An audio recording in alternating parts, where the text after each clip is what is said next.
بسم الله الرحمن الرحيم. يا أيها المزمل قم الليل إلا قليلا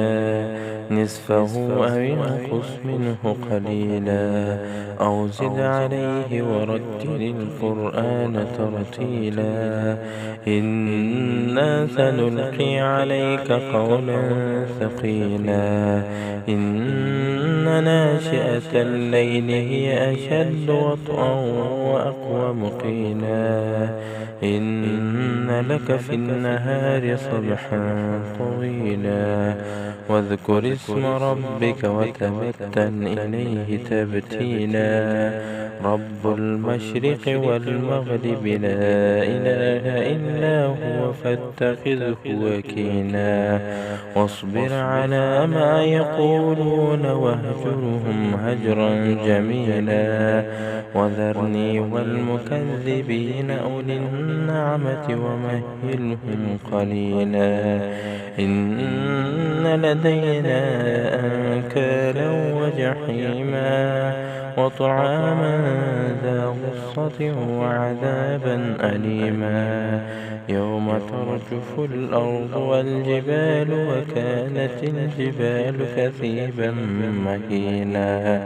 إنا أرسلنا إليكم رسولا شاهدا عليكم كما أرسلنا إلى فرعون رسولا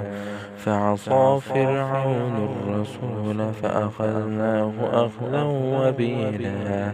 فكيف تتقون إن كفرتم يوما يجعل الولدان شيبا السماء منفطر به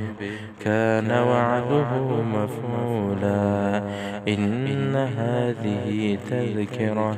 فمن شاء اتخذ إلى ربه سبيلا إن ربك يعلم أنك تقوم أدنى من ثلثي الليل ونصفه وثلثه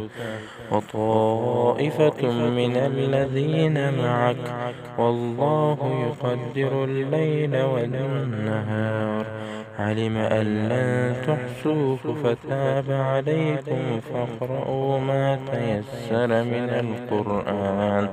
علم أن سيكون منكم مرضى وآخرون يضربون في الأرض يبتغون من فضل الله وآخرون يقاتلون في سبيل الله فاقرؤوا ما تيسر منه وأقيموا الصلاة وآتوا الزكاة واقرضوا الله قرضا حسنا وما تقدموا لأنفسكم من خير تجدوه عند الله هو خيرا